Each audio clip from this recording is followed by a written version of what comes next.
दोस्तों, कांग्रेस ने सीसी ज्ञानेश कुमार और केंद्र की मोदी सरकार की मुश्किलें बढ़ा दी हैं। इन दोनों को सुप्रीम कोर्ट की तरफ से नोटिस भेज दिया गया है।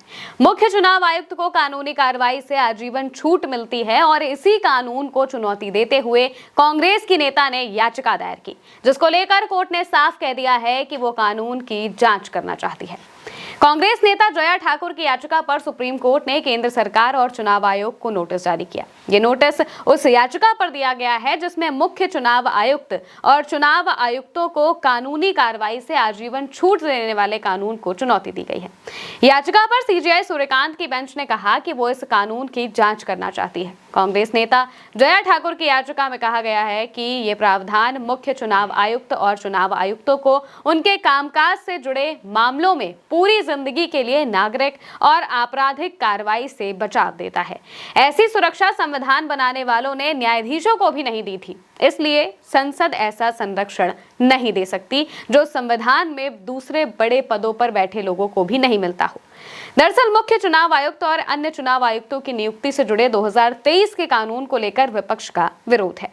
इनमें एक प्रावधान जोड़ा गया था जिसके तहत कहा गया था कि अगर चुनाव कराते समय या फिर उससे जुड़े किसी फैसले में कोई गलती या विवाद होता है तो मुख्य चुनाव आयुक्त और दूसरे चुनाव आयुक्तों पर निजी तौर पर केस नहीं किया जा सकेगा।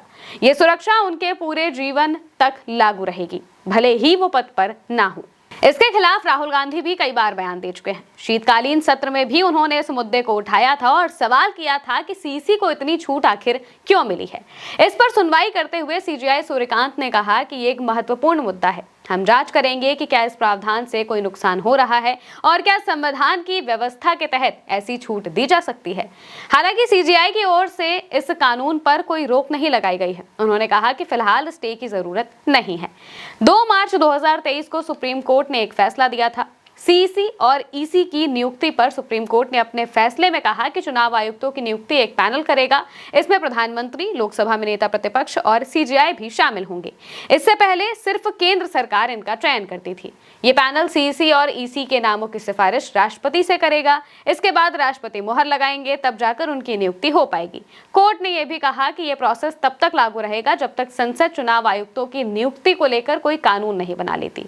और इसके तुरंत बाद 21 दिसंबर 2023 को चुनाव आयुक्तों की नियुक्ति से जुड़ा नया बिल लाया जाता है।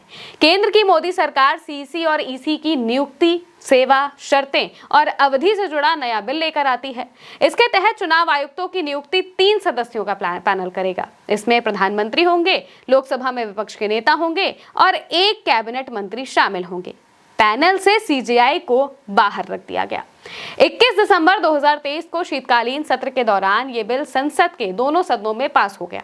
फिर 4 दिसंबर 2025 को विपक्षी दलों का कहना था कि सरकार सुप्रीम कोर्ट की संविधान पीठ के आदेश के खिलाफ बिल लाकर उसे कमजोर कर रही है। मामला सुप्रीम कोर्ट पहुंचा। उस वक्त के चीफ जस्टिस संजीव खन्ना ने इस मामले की सुनवाई से खुद को अलग कर लिया। कांग्रेस कार्यकर्ता जया ठाकुर ने अपनी याचिका में आरोप लगाया है कि धारा 7 और 8 स्वतंत्र और निष्पक्ष चुनाव के सिद्धांत का उल्लंघन है, क्योंकि ये चुनाव आयोग के सदस्यों की नियुक्ति के लिए स्वतंत्र तंत्र यानी कि इंडिपेंडेंट मैकेनिज्म प्रदान नहीं करता है।